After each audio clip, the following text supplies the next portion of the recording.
Мамо, трябва да говоря с теб много сериозно. Първо, ти си наказана и второ, не искам да говориш с мен ясно. Мамо, стига толкова достатъчно. Аз ще избягам и тогава ще ме търсиш. Забраняваш ми да се виждам с приятелите ми. Ти си ужасна майка. Мога това да ти кажа. Как смееш, ма наказана си? Защото седиш до сутринта? Това не е нормално. Марш в стаята си. Без телефон и телевизия. Не мога да повярвам, че си ми дете ризил за децата си. Виж хорските деца как се държат. А ти си срам. Ето пак ме сравняваш с чуждите деца. Мога да ти кажа, че не си виждала чуждите деца, че са много по-зле от мен, посягат на майките си, а ти си оплакваш. Само дето седя до сутринта. Аз ако почна да те сравнявам с другите майки, как си гледат децата и обръщат внимание, и ти веднъж като майка, не си ме питала как се справям с тези трудни години.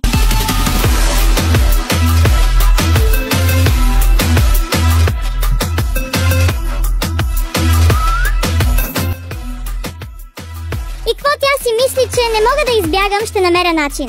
Оле, как не се сетих, в банята има голям прозорец. Доста си е високо, но колко да е високо сложен. Лоу, доста си е високо, ама мисля, че ще успея да скоча, ама ме е страх. Ама не искам да седя с майка ми, така че... аз не си взех телефона, как ще се свържа с Роксана.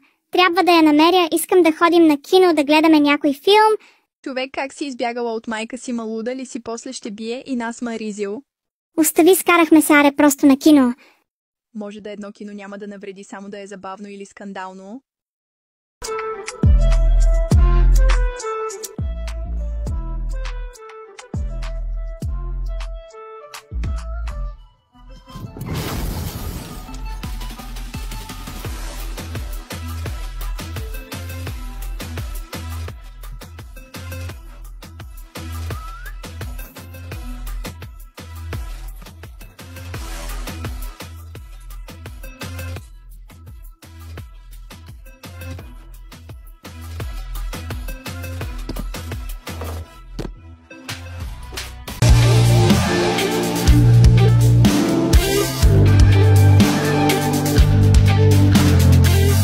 Това местенце е 10 от 10, нали? Трябва да благодаря после на Лина, че го предложи.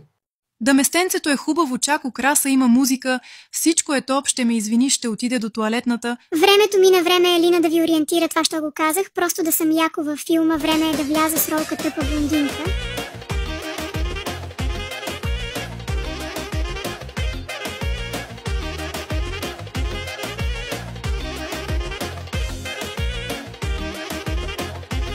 Оле, господин мъж, знаех си, че искате да ме поканите на вечеря. Нищо, че сте грозен. Ще седя с удоволствие. Не си ти. Как не те е срам, нека махам се, отивам при Жеки Чан. Кокошки.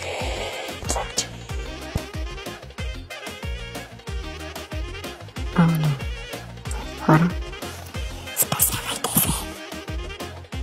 Кришна.